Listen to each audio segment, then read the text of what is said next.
박 기자, 기다렸습니다 제가. 이 펠로시. 이게 궁금하더라고 나는 진짜. 그렇지 않습니까 이거? 일단 펠로시 미국 하원의장. 그냥 딱 봐도 보통 사람은 아닌 것 같아. 그래서 뭐 18선이고 뭐 18선. 18선이고 선거를 한국에서 상상하기 힘든데 일단 18선이고 그리고 이제 뭐 트럼프 대통령 앞에다가 대고 이제 조롱 박수를 한다든지 트럼프 대통령이 연설을 하는데 뭐 바로 뒤에서 뭐 연설문 찍는 이런 걸로 유명하잖아요.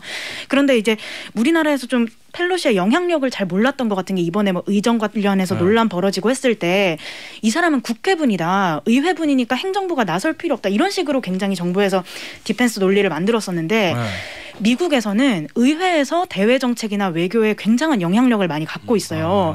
우리 같은 경우는 뭐 주요국에 대사를 보낼 때 그냥 대통령이 임명을 해서 그 상대국에서 아그레망을 받으면 가는 구조지만 미국 같은 경우에는 아예 의회에서 청문회도 다 거쳐야 되고 굵직굵직한 뭐 북한이나 대아시아 정책이 다 의회에서 법안을 통해서 많이 발의가 되고 펠로시 본인도 외교 관련해서 목소리를 많이 냈고 인권 관련해서 수호를 많이 했던 사람이기 때문에 이분을 뭐 의회 인사다 막 정부랑 관련 없다 이렇게 구분지을 것은 아니었거든요. 외교 힘이 또 미국 워낙 세니까.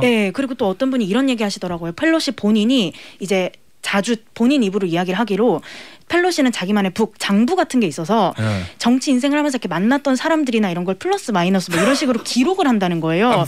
그래서 펠로시는 자기가 뭔가 빚을 졌거나 아니면 뭐 뭔가 자신한테 이제 뭐 불이익이 있었을 때 하나하나 다 기억을 하고 나중에 되갚아준다. 이런 이야기까지도 왜 워싱턴 정가에 있다는 거예요. 그러니까 그런 뭐 정치질이 난무하는 워싱턴에서 처음으로 여성 하원 의장이 됐으면 보통이 아닌 건데 이제 그런 특성까지 있다고 하니까 이번에 좀 지켜볼 만한 부분이었습니다. 일단 제가 제일 궁금한 거는 바이든 대통령이 처음에 만류했다는 얘기도 있고 뭐 그런 얘기도 있었잖아요. 군을 거론하면서 아예 이제 군의 판단으로는 대만에 가지 않는 게 좋겠다 이런 이야기를 공개적으로 했죠. 그러면 이제 이게 펠로시 의장 개인 독자 행동이었어요? 아니면 미국 정부가 집중을 지원한 거였어요? 요거 하나랑 연결돼서 그러면 이게 갔다 온 게 미국 행정부 바이든 정부 입장에서는 미중 관계 푸는데 그래도 야 뭔가 얻은 게 있어 이거예요? 왜 갔어 이거예요? 그래서 그 부분이 되게 이렇게 논란이 분분한데 말씀하신 대로 이게 펠로시가 본인의 고집을 부리고 그 미 행정부에서 꺾지 못해서 이게 치킨 게임으로 간 거냐 혹은 이게 고도에 이제 만들어진 바이든도 대대심 이제 지원하는 그런 그림이었냐 이쪽 국합 배드캅처럼 라는 건데 저는 개인적으로는 전자 같기는 해요. 그리고 바이든도 약간의 실수를 했던 게 이게 외신에서도 지적이 나왔는데 바이든이 펠로시를 좀 만류를 할 거면 사실 중간선거 바이든은 중간선거 앞두고 있고 시진핑은 당대회 앞두고 있는 와중에 이런 그림 자체가 양쪽에 크게 득이 될 일은 없거든요. 그럼 바이든이 만약에 만류를 했을 거였으면 그렇게 공개적으로 군이 좀 걱정한다 이런 식으로 해서 하면 오히려 펠로시의 퇴로를 막는 거예요. 뭔가 바이든이 공개적으로 만류를 하자 펠로시 안 갔어. 이런 그림이 되면은 모양 빠지는구나. 좋지가 않으니까 미국 외신에서도 이제 펠로시 대만 방문이 이뤄지고 나서 펠로시한테 이제 좀 비공개적으로 되게 이렇게 기술적으로 만류를 했어야지 바이든의 실책도 있다라는 이야기가 있고요. 그리고 저는 개인적으로 이번 대만 방문에서 얻은 걸로 치자면 본인 정치 인생에서 사실 이번에 중간 선거에서 민주당이 지게 되면은 하원 의장도 넘어가기 때문에 이제 정치 인생은 막을 내리는 거거든요. 그러니까 그 직전에 본인의 뭐 민주주의를 위해서 이제 불태우고 갔다. 뭐 이런 이미지 구축은 괜찮지만 막상 실익을 생각을 하면은 실익을 생각을 하면 시진핑이 대만의 대자도 꺼냈다가는 안 된다. 뭐 이거 말고는 사실 얻은 게 없거든요. 우리 이 정도로 강경해. 미국 입장에서는 중국의 강경한 거 확인했다. 그렇죠. 대만의 대자도 꺼내지 말라. 뭐 이 정도 그냥 메시지가 되는 거고 그리고 오히려 중국 입장에서는 약간 뭐 울고 싶은데 약간 뺨 때려준 격으로 오히려 이거를 고리로 우리 대만에 대해서 사실상 지금 펠로시의 대만 방문이 끝나고 나서가 시작이다. 오히려 끝이 시작이다. 이런 얘기까지 나오거든요. 그러니까 펠로시의 대만 방문 그리고 그걸 막지 못한 미국 정부를 향해서 계속 뭐 대대만 제재를 강화한다거나 사실상의 무력 통일을 상정한 포위 훈련을 하더라도 중국은 그냥 외칠 명분이 생기는 거죠. 그래서 저의 입장에서는 물론 그 원칙을 지키는 것도 좋았지만 그래서 외교에서는 중요한 게 원칙과 타이밍이 같이 결합해야 된다는 이야기를 하거든요. 원칙만 있어서는 안 되고 타이밍도 맞았어야 되는데 원칙은 있었지만 방식이나 타이밍이 좀 틀린 것 아니었나라고 저는 생각을 합니다. 근데 굉장히 분분하긴 합니다. 이건 거죠. 중국 시진핑 입장에서는 저 대만 저 섬 위로 미사일도 한번 쏴보고 싶고 그렇죠. 가오슝 상륙 훈련하는 거 해보고도 싶고 그렇죠. 중간선도 사실 이렇게 넘어보고 싶고 이랬는데 지금 대놓고 넘고 관련해서 이제 무력 시위 실컷 벌였잖아요. 한 2달 전에 이랬으면 미국에서 난리 났을 거 아니에요. 그렇죠. 근데 지금은 또 명분이 없고. 미국도 조용하고. 예. 그렇구나. 미국에서는 뭐 이야기는 하지만 사실 좀 메시지를 관리하는 수준이기는 해요. 중간선을 넘었느냐. 중국이 대만 그 중간선 넘었느냐 확인이 되냐라고 해도 확인할 수는 없지만 뭐 그랬다고 해도 이상하지 않다. 뭐 이 정도로 좀 선을 지키고 있습니다. 하나의 중국 지지 원칙도 계속 밝히고요. 김태현의 정치쇼. 자, 오늘 월요일 2, 3부 무슨 코너냐? 뉴스 싹쓸이 시간입니다. 주말에 있었던 뉴스를 탈탈탈 모아서 탈탈탈 털어드리는 시간인데 세 분 모셨습니다. 목돈연구소의 정철신 소장, 한겨레신문 김한 기자, 중앙일보 박현주 기자 함께합니다. 안녕하세요. 네, 안녕하세요. 자, 정치권 소식부터 볼게요. 뭐 대통령 관련된 얘기인데 준비된 것부터 좀 듣고 오시죠. 네, 대통령실 고위 관계자가 브리핑에서 취임 석 달이 채 지나지 않은 만큼 부족함이 드러난 참모들에 대해 대통령이 분발을 촉구할 걸로 예상한다 이렇게 말을 했고요. 또 다른 고위 관계자도 SBS와 통화해서 대통령이 이런 식으로는 사람 안 자른다는 뜻을 명확히 했다 이렇게 말을 했거든요. 네. 그러면서 사람 쉽게 바꾸기 시작하면 믿고 따라올 사람이 없을 거다라는 게 대통령의 인사 스타일이라고 설명했습니다. 앞으로 국정운영 기조는 경제에 초점이 맞춰질 걸로 보입니다.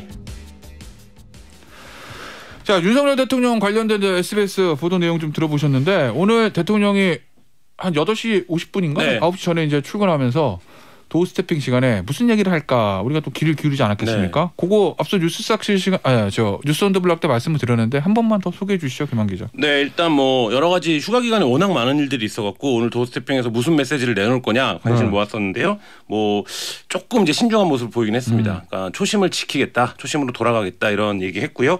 관심을 모았던 인적쇄신 관련해서는 뭐 국민 관점에서 점검하겠다, 필요하다면 조치하겠다 이런 얘기했는데 오늘자 보도들이 일제히 박선일 교육부 장관이 이르면 오늘 주내에 사퇴할 거다 이런 얘기 나왔는데 그와 관련해서 뭐 구체적인 얘기는 하지 않았고요. 관심을 모았던 이제 뭐 지지율 하락의 결정적인 기폭제가 됐다라는 내부 총질 이른바 문자와 관련해서는 별 말을 하지 않았고 앞서 이제 들으셨지만 뭐 인적쇄신이나 이런 문제를 조금 비껴서서 경제 문제로 초점을 옮기겠다라는 대통령실 관계자들의 발언이 있기도 했는데 오늘도 뭐 치퍼와 관련해서는 국익적 관점에서 접근해서 세심히 살피고 있다 이렇게 얘기를 했습니다. 일단 대부분 내용들은 제가 듣기에는 그냥 원론적인 얘기들. 인 것 같긴 한데 김한 기자는 어떻게 보세요? 그러니까 오늘 좀 뭐 파격적인 메시지를 내야 되는 거 아니냐 이런 얘기가 여당 내에서도 있었어요. 그러니까 지지율이 하락하는 거에 브레이크가 안 걸리고 있고 오늘 아침에 나온 여론조사들에서도 상당히 안 좋거든요. 그러니까 저는 부정이 70%를 넘은 거를 사실 이제 거의 굉장히 이례적인 것 같아요. 그러니까 탄핵 국면 정도의 아주 특수한 국면 제외하고는 평시에 부정이 70을 넘었다. 이거는 굉장히 위험한 시그널이라 뭔가 좀 적극적인 그 메시지가 나오지 않을까 또 생각을 했는데 사실 이제 그런 내용은 아직 없었습니다. 일단은 지금 방금 전에 김한 기자가 언급한 요 여론조사 뭐냐면 TBS죠. 네. TBS가 아마 한국사회여론연구소에 의뢰를 해서 나온 결과인데 5일에서 6일 이틀 동안 전국 성인 1000명을 대상으로 윤석열 대통령 국정수행 지지도를 조사했더니 긍정이 27.5%고 부정이 아마 70.6인가 70.6이 나온 걸로 지금 파악이 되고 그중에서 있습니다. 62점 몇 프로가 매우 못함이거든요. 70.6 중에서 62.5가 매우 못함. 네네. 그러니까 사실 이 척도로 따지면 굉장히 위험한 상황이죠. 그러니까 세부 지표가 더 안 좋다는 거죠. 단순히 지지도가 27%다 이게 문제가 아니고. 그게 문제가 아니라. 알겠습니다. 자, 근데 그러면 김한 기자 이 정도라고 하면 대부분 큰 어떤 파격적인 메시지라든지 뭐 대규모 인적 개편. 왜냐하면 이명박 전 대통령하고 박근혜 전 대통령 같은 경우도 취임 4개월 5개월 때 청와대 개편이 한 번 있었잖아요. 그리고 그때는 사실 지금보다 세부 지표가 더 나았잖아요. 사실은. 나았죠. 네. 근데 지금 세부 지표가 이렇게 안 좋은데 대규모 인적 개편이나 파격적인 메시지가 없었던 이유는 뭐라고 보세요? 그러니까 아까 앞서 말씀드렸던 것처럼 뭐 쉽게 사람 바꾸기 시작하면 믿고 따라올 사람이 없다라는 게 대통령실 회의나 뭐 이런 자리에서 여러 차례 얘기를 했던 것 같아요. 왜냐하면 대통령실 관계자들이 그거 관련해서 물어보면 다 그 앵무새처럼 그 얘기만 하거든요. 그러니까 이제 사실 대통령의 의중이 거기 없다라가 첫 번째인 것 같고요. 두 번째는 이번 주 일정이 만만치가 않습니다. 이번 주에 경찰청장 인사청문회를 해야 되고 내일 교육부 장관 국회에 나가야 되고 그다음에 이제 뭐 그 외에도 여러 가지 뭐 검찰총장 인사 추천이나 앞으로 놓여 있는 일정들이 인사 관련해서 굵직한 것들이 있거든요. 근데 이제 여기서 만약에 인적쇄신을 시작하면 이걸로 차단이 되는 게 아니라 번져나갈 수가 있습니다. 예를 들면 그거 한 명으로 되는 거냐 혹은 뭐 이런 누가 사퇴를 하더라도 뭐 이런 상황이기 때문에 대통령실 입장에서는 취임 100일도 채 안 돼서 이렇게까지 공공한 적이 있었나 싶을 정도로 어떤 카드를 써야 하는지, 그러니까 어떤 카드를 쓰면 지금 상황이 수습이 되는지 이거를 사실 실마리도 지금 좀 찾기가 어려울 정도로 이렇게 복잡해져 있는 상황이라 당장에 이제 국회에서는 이 지지율을 확인하고 이제 인사청문회라든지 대정부 일정을 진행을 하는 거기 때문에 굉장히 거세게 나올 가능성이 높거든요. 여론 없고 있기 때문에 사실 이런 부분들에 대통령실이 좀 밀리면 안 된다 이런 생각을 여전히 좀 하고 있는 게 아닌가 이런 생각도 듭니다. 예를 들어서 여기서 뭐 수석 몇 명 바꾸면 실장 내놓으라고 거고 실장 그렇죠. 내놓으면 또 다른 수석 내놓으면 야당 입장에서 그렇게 치고 들어올 수 있다 이 판단인 거구나. 우리 당정대 3축이라고 그러잖아요. 그나마 당정대 중에서 정이 그나마 그래도 그냥 그런 대로 제일 굴러가는 것 같은데 박순애 교육부 장관이 경질하면. 근데 그것도 사실 워낙 두 군데가 지금 그 어려워서 그렇지 사실 보건복지부 장관 임명 못하고 있거든요. 그러네. 뭐 계속 얘기하고 있는 것처럼 검찰총장도 지금 추천 못하고 있고 그다음에 경찰도 지금 그러고 있고 그다음에 행안부에서 지금 경찰국 신설하는 거 관련해서도 여러 가지 지금 얘기들이 있고 사실 뭐 전체적으로 좀 시스템이 작동하고 있는가 좀 회의적인 그런 상황입니다. 자, 대는 이제 인적 개편을 안 하겠다는 거고 일단은 자 그러면 당정대 세 중에서 제일 시끄러운데 당으로 갑니다. 여당 여기는 어쨌든 인적 개편하는 거네요. 여기는 뭐 비대위 뜨는 거니까. 비상 상황을 뭐 인위적으로 만든 거냐 아니면 자연스러운 비상 상황이냐에 대한 논란이 여전히 계속되고 있지만 결국에 이제 마지막 관문이 전국위원회를 앞두고 있고요. 이 전국위원회가 통과가 되면 이제 비대위원장이 뜰 거고. 이건 뭐 통과가 기정사실이죠. 네, 그렇죠. 그래서 그 과정에서 지금 그런데 그렇게 되면 이른바 이준석 대표 체제가 종료가 된다라는 해석인데 국민의힘 설명에 따르면 근데 이준석 대표가 지금 이제 본격적으로 가만히 있지 않겠다. 지금까지도 가만히 있지 않았지만 앞으로는 더 가만히 있지 않겠다. 이런 이제 태도를 보이고 있습니다. 자, 일단 비대위부터 좀 짚어보면 주호영 의원이 지금 유력하다라는 거죠? 뭐 언론 보도가 그렇게 나오고 있는데요. 뭐 평가들은 여러 가지로 엇갈립니다. 주호영 의원이 예를 들면 국민의힘 텃밭에서만 5선을 했고 여러 가지 의미에서 비대위원장을 맡는 게 적절하냐 뭐 이런 이제 비판들도 있는데 새로운 느낌이 없다 이런 건가요? 그런 것도 있고 그다음에 이제 이게 뭐 비상 상황에 맞는 리더십을 인 거냐 아니면 그냥 어쩔 수 없는 사람 오는 거냐 뭐 이런 거에 대한 그 비토가 이제 국민의힘 내부에서도 있는데 지금 워낙에 다른 상황들이 어렵기 때문에 일단 이제 이 부분은 진행이 되는 것 같고 근데 이제 문제는 주호영 의원이 이른바 혁신비대위를 원한다는 거예요. 이 혁신비대위라는 건 뭐냐면 뭐 여러 가지 뭘 혁신할 거냐 이건 둘째 치고 혁신비대위를 하면 시간이 좀 있어야 됩니다. 예를 들면 한 달 안에 혁신할 수는 없는 거잖아요. 그러면 지금 국힘의 어떤 주류적인 정서는 조기전대를 원하는 건데 혁신비대위가 가면 조기전대를 못하게 될 가능성도 있습니다. 내년으로 넘어갈 가능성도 높겠죠. 네, 그래서 지금 주 의원도 전당대회는 빨라야 내년 초에나 가능하다 이런 얘기를 했다라고 이제 언론에 보도가 되고 있거든요. 그럼 이게 또 새로운 불씨가 될 수 있습니다. 그러니까 조기 전당대를 빨리 하고 싶은 사람, 지금 일단 비대위 빨리 뛰어가지고 전당대 준비하고 새로 선거하자 요거고. 네, 그렇죠. 지금 비대위원장 하겠다는 분은 이왕 온 이상 오래 할 거야 뭐 요거고 뭐 이런 거죠. 그러니까 예를 들면 지금 조기 전당대회를 원하는 측은 그냥 실명이 다 보도가 됐기 때문에 뭐 김기현 의원이나 안철수 의원 같은 경우는 관령 비대위로 그러니까 전당대회를 준비하는 비대위다 이런 인식인데 주호영 의원은 5선입니다. 그래서 내가 맡으면 그래도 나도 뭘 좀 해봐야지 이런 생각을 가질 수 있기 때문에 뭐 상당히 지금 새로운 불씨입니다. 자, 그럼 저는 무슨 생각을 좀 하냐면 지지율 있잖아요. 대통령 지지율 이게 저는 나름 중요하다고 보거든요. 왜냐하면 우리 역대 대통령들의 지지율 패턴을 보면 일단 20%로 떨어지게 되면 국정 동력이 거의 상실됩니다. 이게 무슨 얘기냐면 우리 과거에 좀 제가 찾아봤더니 김영삼 대통령은 초반에 83% 지지율도 나왔거든요. 그때 역사 말에서 여기 나오고. 그렇죠. 그러다가 마지막에 진짜 악재가 있었죠. IMF 때 6%까지 떨어지게 되고 뭐 박근혜 대통령은 탄핵이었으니까 빼놓는다고 하더라도 MB 대통령도 막판에 21%까지 추락을 하는데 일단 20자 들어가면은 힘을 하나도 못 썼습니다. 그러니까 노무현 대통령도 이제 마지막에는 12%까지 최저를 찍었지만 20%대 들어가면 일단 일을 못 하거든요. 근데 지금 윤석열 대통령의 문제는 일을 제일 많이 할 때 지금 20자로 돌입을 해버렸잖아요. 그러니까 이 빨리 20을 탈출을 해야 이게 뭐든 될 텐데 대통령 지지율이 과거 패턴을 또 봐도 대역전극이 또 어려워요. 어렵죠. 예, 굉장히 어렵습니다. 어렵죠. 그러면 20이 계속 간다? 일은 못한다? 뭐든지 그렇잖아요. 역전도 못한다? 성적 떨어지는 게 쉽지 올리는 거 힘들잖아요. 그렇죠. 주가도 오르가는 게 힘들고.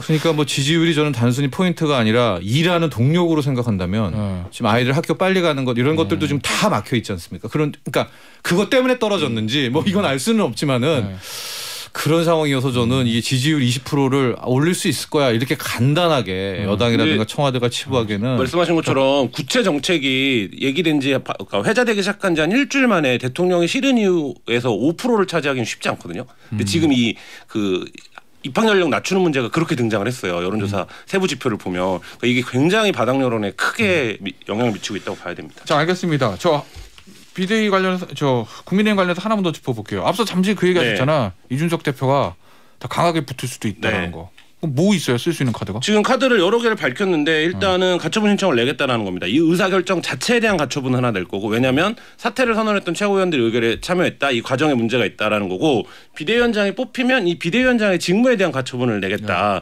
첫 번째 가처분 신청은 이미 안 작성이 끝났다라는 보도까지 나오고 있는데 이렇게 되면 일단 이 가처분에 대한 어떤 심판을 받아야 되는 거죠. 근데 당내에서는 홍준표 대구시장의 대표적입니다만 이런 행보에 굉장히 좀 비판적인 사람들도 있거든요. 그러니까 이게 분탕질이다 이렇게까지 표현을 했어요. 홍준표 시장은. 근데 어쨌든 이렇게 가는 거고 왜 이렇게 가느냐에 대해서 이준석 대표는 뭐라고 설명을 하고 있냐면 이제 명예로운 결말은 없다. 대신 후회 없이 마무리 짓겠다. 후회 없이 결말을 내겠다라고 얘기를 했기 때문에 하고 싶은 거 다 하고 세게 붙겠다 이 얘기구나. 그렇죠. 후회 없는 결말이라고. 네. 그러면 후회 없는 결말에서 예를 들면 이준석 대표가 지금 비대위원들을 깨는 게 최종적인 목적이냐 아니면 지난주에 이제 이미 스탠스 전환을 좀 했습니다만 윤 대통령을 직격하는 메시지, 윤 대통령을 직접 타격하는 뭔가를 내놓을 거냐 이 부분에 지금 관심이 모아지고 있습니다. 13일의 기자회견이요.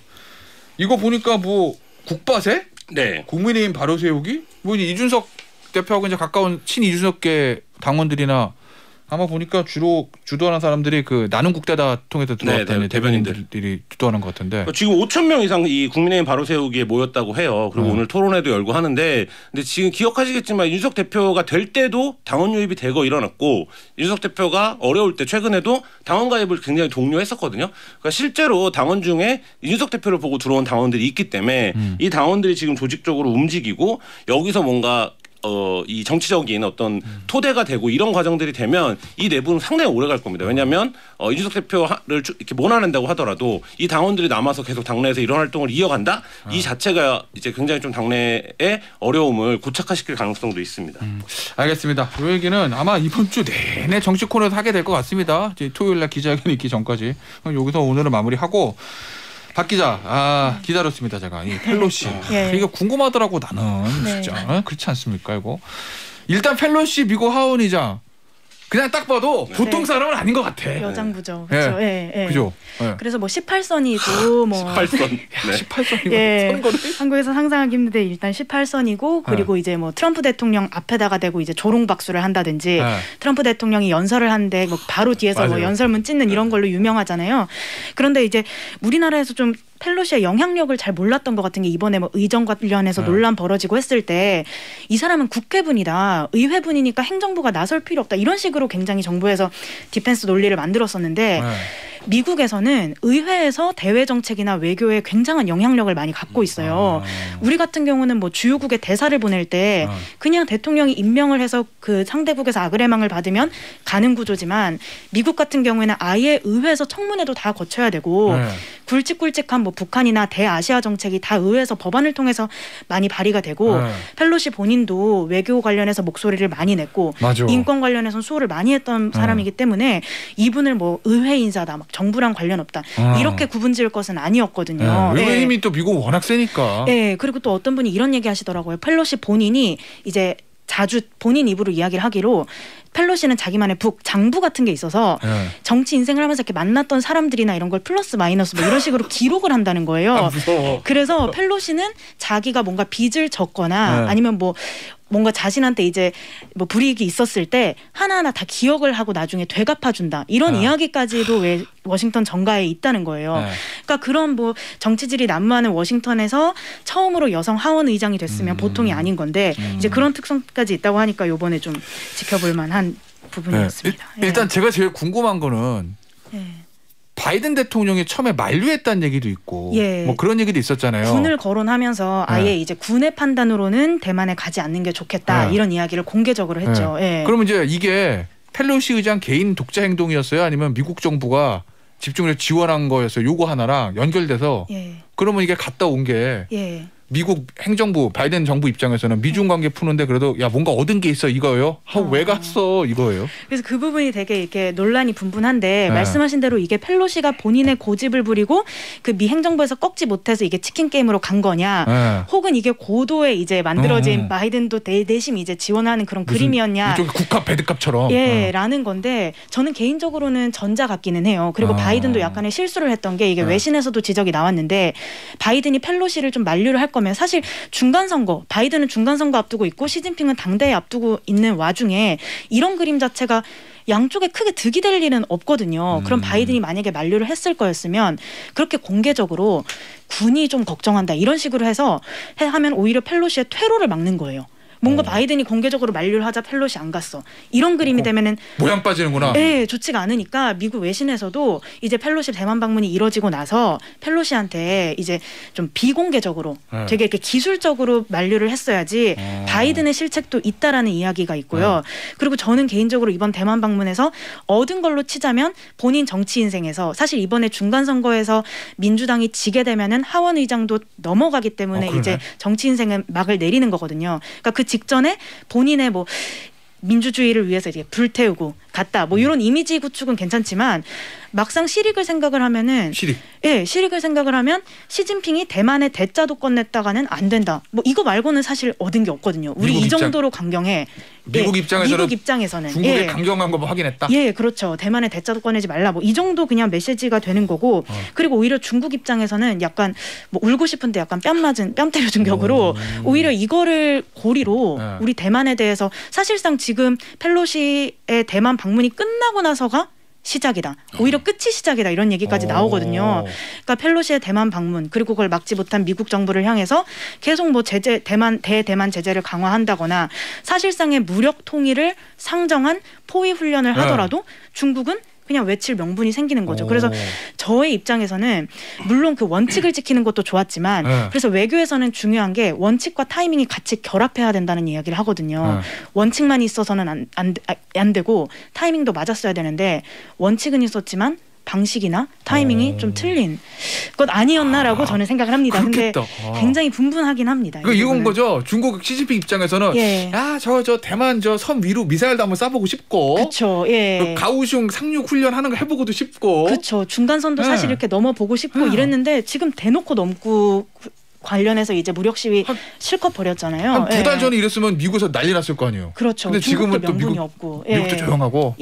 그렇구나. 미국에서는 뭐 이야기는 하지만 사실 좀 메시지를 관리하는 수준이기는 해요. 중간선을 넘었느냐.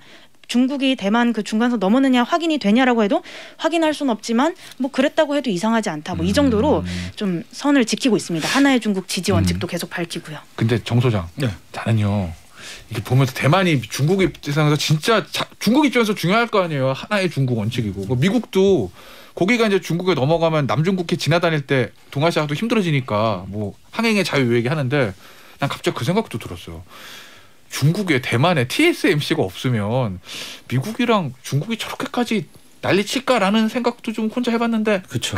제가 제대로 짚은 거예요? 아니면 좀 제대로 짚었다고 보고요. 저는 정치 외교 쪽은 유도 질문이다. 이건 진짜 유도 질문.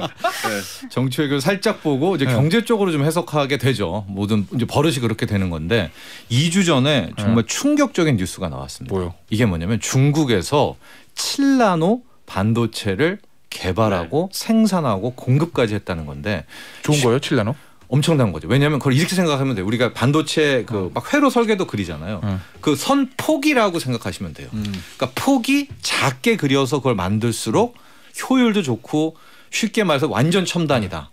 우리 삼성전자가 지금 3나노를 성공했다고 해서 막 박수 받고 세계 탑이라고 하는데 보통 세계에서는 14나노를 기준으로 합니다. 그러니까 14나노 밑으로만 회로폭을 작게 그리고 만들면 너는 이제 A급이야 하는데 14나노하고 10나노를 해야 되거든요. 중국은 다 뛰어넘고 바로 7나노를 성공을 해서 완전 양산을 한 거예요. 근데 이게 말도 안 되는 게 반도체는 혼자 못 만들거든요. 누가 그려줘야 될 뿐만 아니라 만들어야 되는데 장비가 있어야 돼요. 반도체 장비. 근데 장비만 있어도 만드느냐? 안 됩니다. 냄새가 나. 누가 그려줘야 되고 장비가 있어야 되는데 중국이 만들었대요? 요거 만들어 줘야 되는 거거든요. 요거 잠깐 쉬었다가 저 우리 3부에 할게요. 네. 아 이거 뭔가 누가 중국에게 반도체 장비를 줬나? 뭐 이런 것 같아 느낌이. 자, 저희 밀고 당기는 이 물 흐르듯한 끊을 때 끊는 넣다 뺐다는 요 진행에 극찬이 쏟아지고 있습니다. 9228님. 오우 테디. 3부 안 들으면 안 되게 하고 끊는 센스 미쳤다. 뭐 대단합니다. 이건 뭐. 5892님. 김태현 진행자님 너무 웃겨서 운전 못하겠어요. 조금씩 웃겨주세요. 어느 부분에서 웃으셨는지 모르겠지만 어쨌든 이제 극찬이 쏟아지고 있습니다. 대한민국 시사라디오 진행자 중에 자찬은 최고신 것 같아요. 그죠? 네. 자뻑은 최고고 자찬 최고. 자기의 호불호를 이렇게 드러낸 사람이 없어. 저는 두산 베어스가 좋아요. 기아를 완전히 골로 보낼 수 있었는데 뭐 이런 거. 네. 자 그런데 무슨 얘기 다 맞지? 중국 칠라노 장비. 네. 반도체를 만들었죠. 근데 반도체는 여러분도 알다시피 혼자 못 만듭니다. 진짜 여럿이 모여서 만드는 거예요. 그게 생태계인데 지금 미국은 반도체 장비를 중국에게 못 들어가게 막고 있어요. 그러니까 장비가 없으면 기본적으로 못 만드는 거예요. 근데 7나노는 나왔죠. 나왔어요. 그럼 중국은 어떻게 만들었을까? 누군가의 배신이 있다. 이 안에 범인이 있다. 예. 근데 가장 우리나라가 했을 리는 없죠. 말도 안 통하고. 결국 TSMC 쪽에서 어마어마한 기술 유출이 될 가능성이 높습니다. 이미 중국과 대만이기 때문에. 그런데 이건 뭐 어쩔 수가 없는 일이기도 하고요. 중국 특유의 따라잡으려면 항상 기술 유출이었잖아요. 또 저작권을 뭐 그냥 헌시책처럼 버리고. 자, 그 점을 생각해 본다면 결국 치포 동맹이라고 해서 미국이 어쨌든 반도체 장비와 비메모리를 책임지고 우리나라가 메모리 반도체. 우리나라는 짱이 뭐 최고죠. 그다음에 일본이 소재 부품을 굉장히 잘합니다. 그러니까 3년 전에 우리한테 무역 뭐 어쩌고 저쩌고 도발한 것도 일본이 반도체 소재 부품 자신이 있으니까 한 거고요. 그리고 마지막에 대만이 잘하는 게 파운드리 위탁 생산인데 그것도 짧게 설명드리면 우리가 보통 OEM이라고 하면 저 사람은 누가 그려준 거 만드네, 누가 디자인한 거 만드네 하지 않습니까? 그러나 반도체의 이 위탁 생산은 판이 달라요. 그려주는 걸 만들질 못해요. 그러니까 그걸 만들 수 있다는 능력은 정말 엄청난 거고 현재 세계 첨단 반도체의 80% 이상은 대만 TSMC가 만들거든요.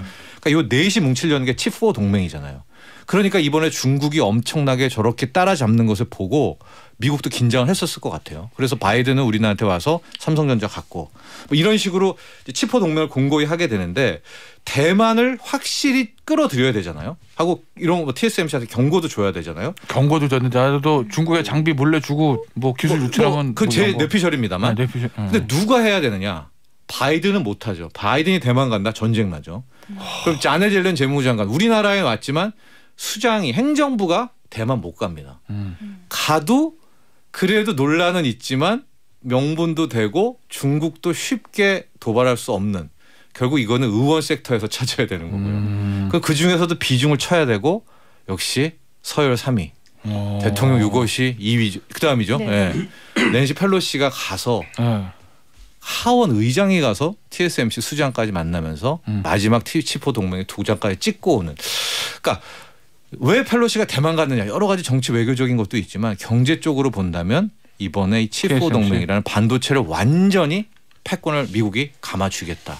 그래서 중국을 더 못 쫓아오게 하겠다라는 그런 의도도 있지 않는가. 자, 그러면 제가 오늘 오프닝에도 저 말씀드렸는데 칩4 예비회의 참석한다는 건데 네. 그 싱하이민 중국 대사는 칩5 하자. 칩5는 절대 안 될 것 같아. 하나만 한 얘기인 것 같은데. 그럼 우리는 이제 칩4 가야 돼요? 말아야 돼요?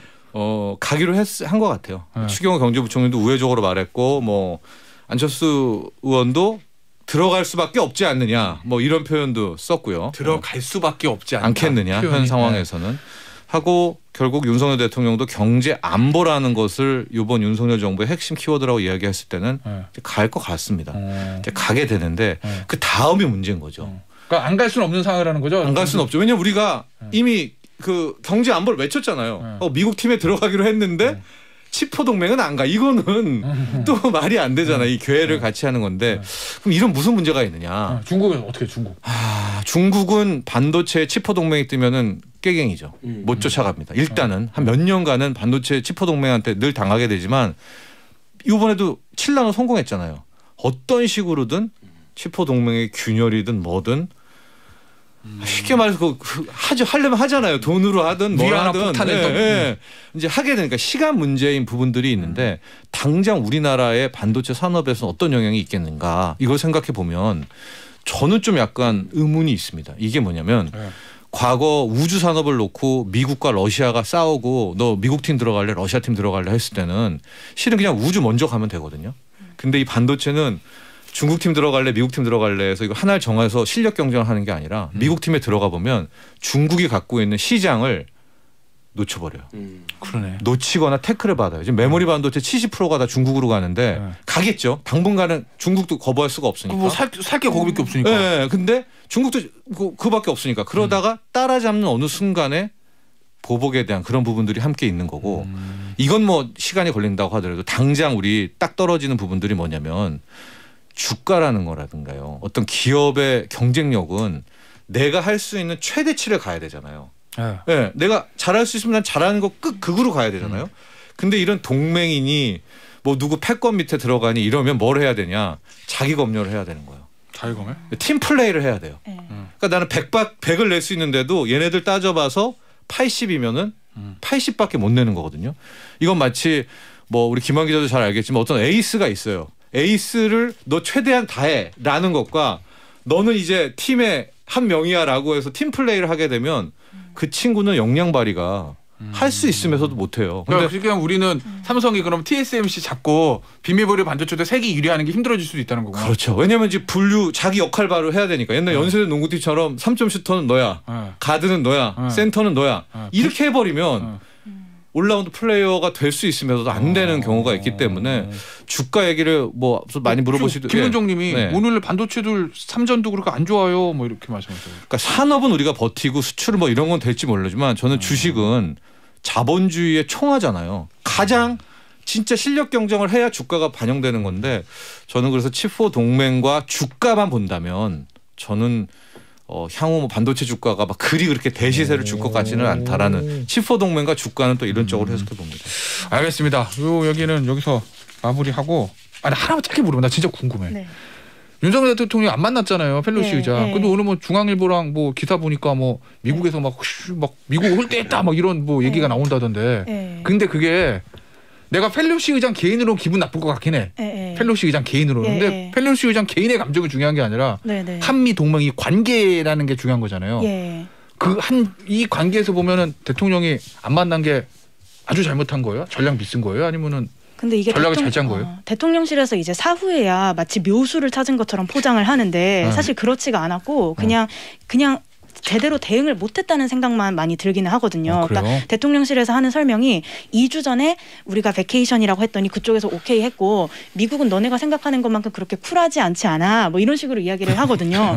그런데 사실 쿨하지 않지 않아. 네, 그러니까 쿨하다는 얘기예요. 네, 그렇죠. 쿨하게 이렇게 넘어가는 이게 미국 정서야. 이런 식으로까지 그 관계자가 얘기를 하는데 사실 그 이후에 다시 또 전화 통화로 뒤집었잖아요. 그리고 그 과정에서도 뭔가 말을 할 때 막 전 세계가 펠로시 의장 관련해 가지고 떠들썩할 때 뭐 대통령은 많이 자고 쉬고 있다. 뭐 이런 이야기가 메시지가 나간다든지 그리고 휴가 있기 때문에 못 만났다고 했다가 또 뒤에는 국익을 고려한 결정이었다고 한다든지 그럼 이거는 대놓고서 중국 고려했다는 거를 시사하는 바가 되는 거잖아요. 그러니까 이런 식으로 뭔가 총체적으로 많이 잘못이 됐는데 여기에 대해서 그냥 그 내에서 최초 보고가 잘못 들어가고 이거를 못 뒤집은 것 같다는 생각이 들어요. 그러니까 과거에도 안보실 계셨던 분들 이야기를 들어보면 대통령이 워낙 바쁘기 때문에 외교안보 사안에 대해서 최초로 딱 보고를 제대로 하는 게 되게 중요하다는 거예요. 근데 첫 보고를 일단 뭐 휴가를 가니까 굳이 그리고 의회분이니까 안 만나셔도 됩니다. 라고 했다가 전 세계가 발칵 뒤집혀지고 일본은 기시다가 만나고 뭐 다른 국가에 가서는 외교 수장 내지는 적어도 차관이 나와서 영접을 하는데 이게 안 되니까 그냥 처음에 애초의 논리를 보강하는 식으로 그냥 흘러가게 되는. 근데 정말 대통령실이 일을 못한다는 게 이 와중에 대통령들이 영국 배우랑 술 먹는 사진이 나갔잖아요. 그렇죠. 저는 그게 결정적으로 그 기름을 부었다고 생각하거든요. 그러니까 뭐 휴가라서 못 만날 수 있어 그래? 그런가 이렇게 생각할 수 있는데 근데 왜 영국 배우들이랑 밤에 술 마시면서 미국 하원장 못 만나는 거냐. 이 이제 말하자면 국민적 눈높이의 의문이 해소가 안 되고 거기서 이제 얘기하신 대로 말을 계속 바꾸면서 논란이 증폭된 것 같습니다. 이게 신의 한 수가 되려면 정말 처음부터 메시지 관리를 잘 됐었어야 되는 거죠. 알겠습니다. 자, 여기는 마무리하고 다시 정치권 소식으로 돌아갈게요. 민주당 당대표 경선 얘기 좀 해볼 건데 준비된 것부터 듣고 좀 오겠습니다. 민주당 대표 선출을 위한 제주 인천 지역 권리당원 투표에서도 이재명 의원이 70% 넘는 득표율로 다른 두 후보를 크게 앞섰습니다. 이로써 당 대표 경선 첫 주 누적 득표율은 이재명 의원이 74.15%, 박용진 의원이 20.88%, 강훈식 의원은 4.98%로 집계됐습니다. 5위까지 선출되는 최고위원 경선에선 정청래 의원이 누적 득표율 28.4%로 1위를 기록했고 고민정, 박찬대, 장경태, 서영교 의원이 뒤를 이었습니다. 야, 김한 기자. 네. 어대명이라는 얘기는 뭐 최근 네. 몇 달 동안 계속 그냥 정설처럼 굳어졌는데 이 정도 되면은 예상보다 훨씬 더 큰 득표율 아니에요? 네, 지금 캠프에서도 좀 놀라운 것 같아요. 60% 정도 예상했던 것 같은데 70%가 넘어버렸고 TK에서 74.81%, 제주 70.48, 인천 75, 그러니까 모두 70을 넘긴 거거든요. 사실 이 정도까지 나올 줄은 몰랐던 것 같고 그래서 뭐 어대명 언론이 쓰다가 확대명이라는 표현도 썼었거든요. 확대명? 네, 확실히 대표는 이대명이다. 근데 이 정도 분위기면 지금 이제 뭐 이 확대명이라는 말이 괜한 말이 아니었다 이런 생각이 드는 수치가 초반에 나왔습니다. 이게 혹시 이재명 의원이 이렇게 예상보다도 더 크게 앞서 나가는 게 윤석열 대통령 지지율 떨어지는 거 가지고 연관이 있어요? 그러니까 뭐 그게 구체적으로 따져는 봐야 될 텐데 지금 초반 레이스만 보면 나머지 주자들이 그냥 냉정하게 말씀드리면 너무 못해요. 그러니까 그래요? 예, 이재명 후보 때리기 위해는 콘텐츠가 없어 보이는 거. 그러니까 사실 이제 민주당 지지자 이게 지금 권리당원 투표잖아요. 그러니까 민주당을 강하게 지지하는 지지자들 입장에서는 이재명 후보의 문제가 뭔지 이미 다 알고 있어요. 그러니까 알고 있음에도 불구하고 지지를 하는 건데 그러면 다른 주자들이 뭔가 새로운 콘텐츠, 새로운 내용을 비전을 보여줘야 되는데 그거 없이 또 이재명만 때리고 있다. 이게 좀 반영이 된 게 아닌가 싶고 근데 당내에 지금 이제 테디가 얘기한 이런 우려는 있어요. 이재명 대표가 되면 강대강으로 붙을 수밖에 없고 사법 리스크 휘말리게 된다. 이 이제 우려가 있는데 이 부분에 대한 어떤 우려를 윤석열 대통령 지지율이 떨어지는 게 상당 부분 상쇄한 효과는 분명히 좀 있어 보입니다. 그렇게요. 자, 근데 이게 사실은 우리 국민들이나 유권자분들이 대한민국 헌법이나 뭐 민법, 형법 이런 것도 아니고 각 당의 당원 당규를 알기 시작하면 이거 정치가 제대로 안 되는 거거든요. 근데 지금 국민의힘도 무슨 뭐 당원 당규 위반이다, 뭐 가처분 한다, 비대위 어쩌고 저쩌고 뭐 당원 당규 해석하잖아요.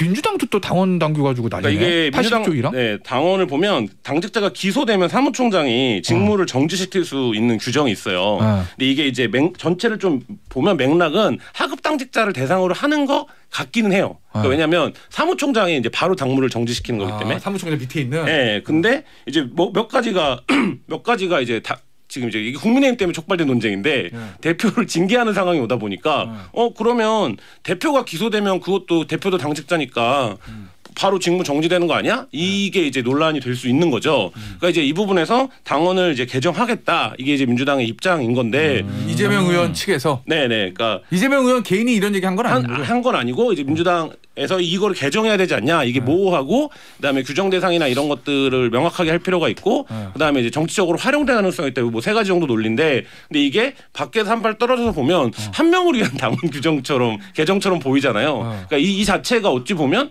이재명의 어떤 사법 리스크를 인정하는 모양새인 것 뭐 이렇게 이제 비추기도 하는 상황입니다. 김한 기자 봤을 때는 이게 이재명 의원 그러니까 이재명 의원을 지지하는 당원들이 당내에 청원한다고 한 보도는 봤거든요. 네네.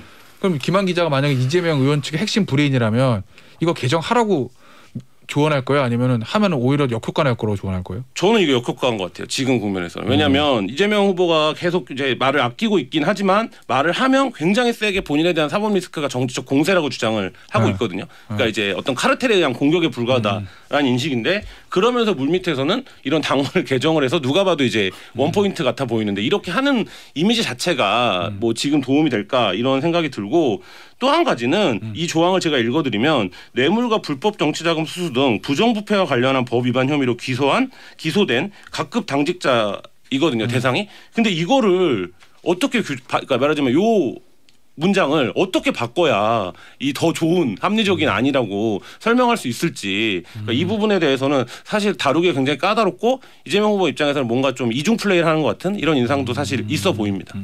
하나만 마지막으로 짚어볼게요. 단일화 돼요? 강훈식 의원하고 박용진 의원하고? 동력은 상당히 떨어진 것 같아요. 왜냐하면 단일화를 해서 뭔가 위협적인 수치가 나와야 되는데 지금 구도는 뭐 75대 25 이 정도 구도인데 단일화를 한들 뭐 이 구도 자체가 흔들리냐가 첫 번째고 두 번째는 일단 강훈식 후보가 지속적으로 노를 하고 있고 또 하나는 사람들도 이제 의문을 갖기 시작했어요. 그러니까 이 단일화는 무엇을 위한 단일화냐, 어떤 가치가 있기 때문에 단일화를 하는 거냐, 이 부분에 좀 의문이 생기기 시작해서 초반 레이스만 놓고 보면 조금 이제 현실적으로 동력이 떨어지지 않았나 이런 생각이 듭니다. 알겠습니다. 28일 날 최종 결과 나오나요? 권리당원은요. 권리당원은요? 알겠습니다. 자, 다시 경제 소식인데 기름값 내렸어요. 네. 왜 내렸어요? 국제유가가 폭락했습니다. 왜요?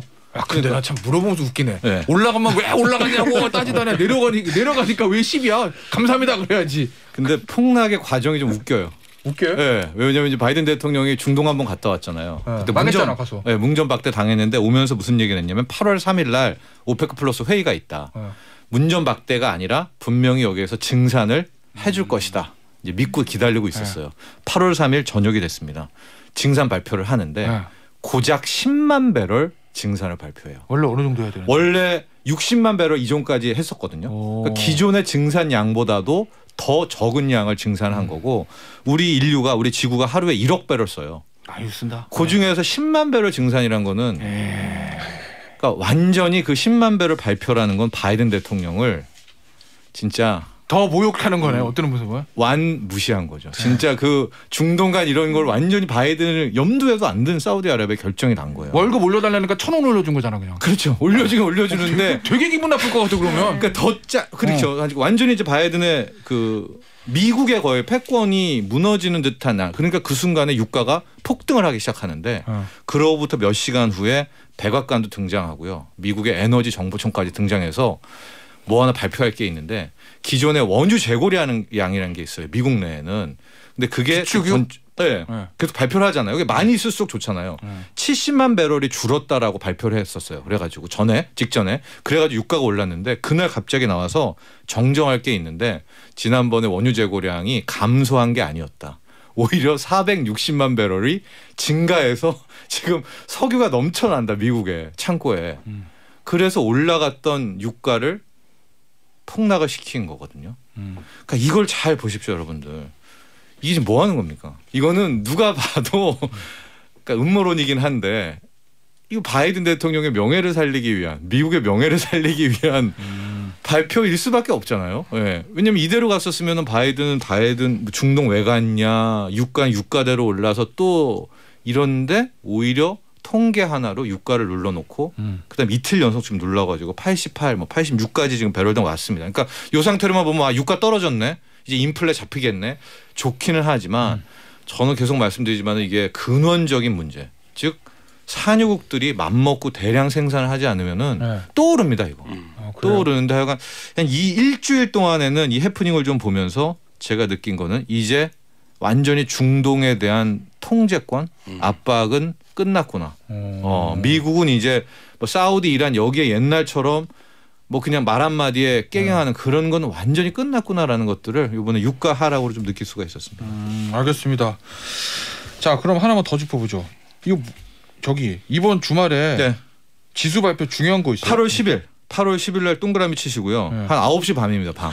여기에 7월에 그러니까 미국이 8월이잖아요. 7월에 미국의 소비자 물가 상승률 이번 주에요. 8월 10일 날 발표를 하게 되는데 내일 모레 수요일이죠. 직전이 9.1%였잖아요. 이거보다는 완전 떨어져야 돼요. 진짜 뭐 8.1 정도가 나와야지 또 했는데 뭐 9.3, 10 넘고 뭐 9.0 이러면 이건 완전히 대인플레 국면이거든요. 그래서 주식가도 엄청 빠진다. 엄청 빠지겠죠. 그러니까 8월 10일 날에 어쨌든 9.1보다는 떨어진 소비자 물가 상승률이 나와야 된다. 이거를 지켜봐야 될 것 같습니다. 뭐 예단하긴 힘들고요. 어떨 것 같아요? 저는 떨어질 것 같거든요. 아 그래요? 네, 8자는 볼 것 같아요. 그러다 다시 9자는 볼지언정. 일단은 이번에 그냥 하는 패턴들이 좀 뭔가 좀 막아내고 싶어하는 것 같아요. 바이든 행정부도 유가도 떨어뜨리고 뭐 이런 것들이. 그러다 긴장을 가지고 8월 10일에 한번 보시죠. 그러면 그거에 따라서 국내 증시도 변동성도 따라간다는 거죠. 그렇죠. 만약에 8월 10일 날 했는데 정말 뭐 8.5라든가 뭐 이 정도까지 확 인플레가 잡힌 모습이 나오게 되면 금리 인상은 상당히 약해지겠죠. 강도가. 그러면은 달러 강세가 또 약세로 돌겠죠. 돈잔치가 또 한번 야 짧지만 또 한번 해보자. 9월 FOMC까지 뭐 이런 조짐이 있을 수가 있거든요. 그래서 오늘 내일 모레 3일 정도 남았는데 계속 박스로 가다가 저는 그 발표 후에 뭔가 방향성이 하나 나오지 않을까 이렇게 보고 있습니다. 주식시장은요. 그거 아니에요? 정 소장 맨날 얘기하는 세력들이 한 번은 기회를 준다 뭐 그런 건가? 그러니까 저는 지금 우리나라에 외국인 벌써 한 3조 들어왔거든요. 그러니까 얘네들이 그러니까 빠져나가려고 들어온 것 같진 않아요. 한번 들어오면 20% 이상 먹고 나가거든요. 요 스마트 머니들이. 그런 녀석들이 아닌가라고 하는데 여러분들은 괜히 이런 또 애들한테 믿음 갖지 마시고요. 8월 10일 날 보시죠. 수치를 알겠습니다. 보시고. 네, 10일 4회 나온다니까 목요일 날 뉴스 언더블락 시간에 말씀드릴게요. 지금까지 뉴스 삭제 여기서 마무리하죠. 김한 기자, 박현주 기자, 정철진 소장이었습니다. 감사합니다. 네, 감사합니다. Let's get some quality time.